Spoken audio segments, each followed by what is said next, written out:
Hello, Hofstra fans, and welcome to the WBB Mason Coaches Report. Joining us today is head women's basketball coach Krista Kilburn-Steveskey. Coach, thanks for joining us today. Thanks, Rachel. So the team went 1-1 this week in the opening week against Iona and Columbia. What have you seen from the team so far? You know, we knew that the Iona test was always going to be a test because it's your first game. I think Billy does a great job with them, and she's rebuilding, and we've been through that stage before. So it was just good to get on the floor. Kind of start to play our brand of basketball, get people more acclimated, and led by the charge of Boogie, as well as Sika Kuzik. It was just a good first win. So you mentioned Boogie and Sika. You also had 5 players in double figures scoring for that game. What did that mean to set the bar so high for the first game of the season? Well, that's it. I mean, obviously we know that that could be that's a good goal. We need to get 3 to 5 would be great every game, and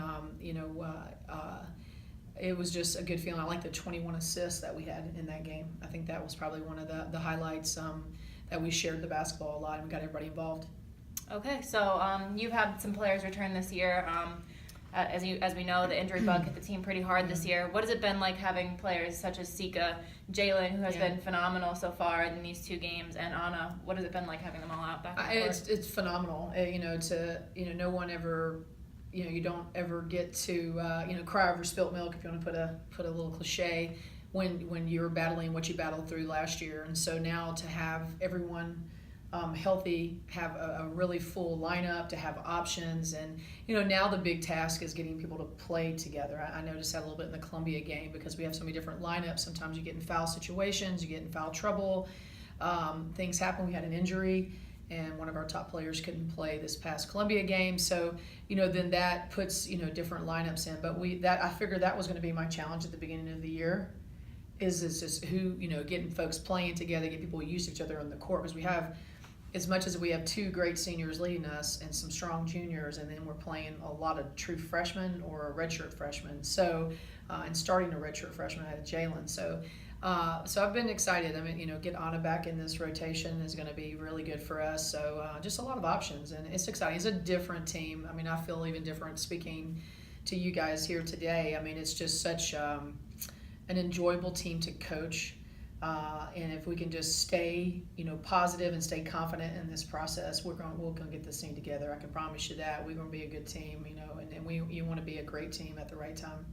How have your freshmen in Jacayla Brown, Val Valcourt, Sean Mills, how have they elevated your team so far? Because they compete every single day. Our practices are just heads and tails better because they compete. They don't care who you are.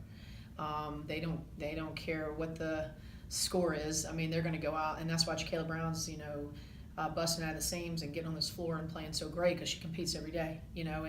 And that makes everybody better. You don't want to have someone being complacent, or you're afraid to put ball pressure or attack aggressively because they're a senior, or they just compete every day, and they're pushing everybody to be great. And so coming from Sean and Val and Jacayla, and when Kari and Bree get back in the lineup, I mean, they're the same because they did that all summer. So just getting everybody healthy again. There's a couple freshmen that need to get themselves back. Okay, so we have our first 2 games under our belt, both home games, and now the team will hit the road for 5 straight games, including a trip to Nashville for the Challenge in Music City.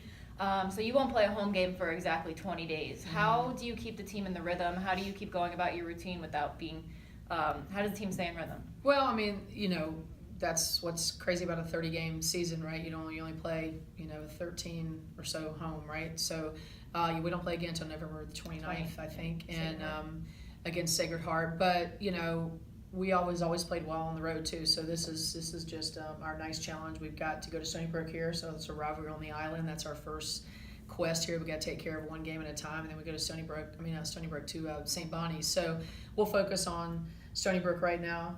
Today we'll get our last practice here before we head over there tomorrow. So it's just we know how that game ended here last year, so I think everybody has a lot of strong feelings toward coming there and competing and playing a lot better.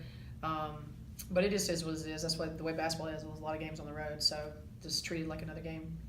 Okay, so the Pride is back in action tomorrow at Stony Brook, November 13th, 7 p.m. at the Island Federal Credit Union Arena.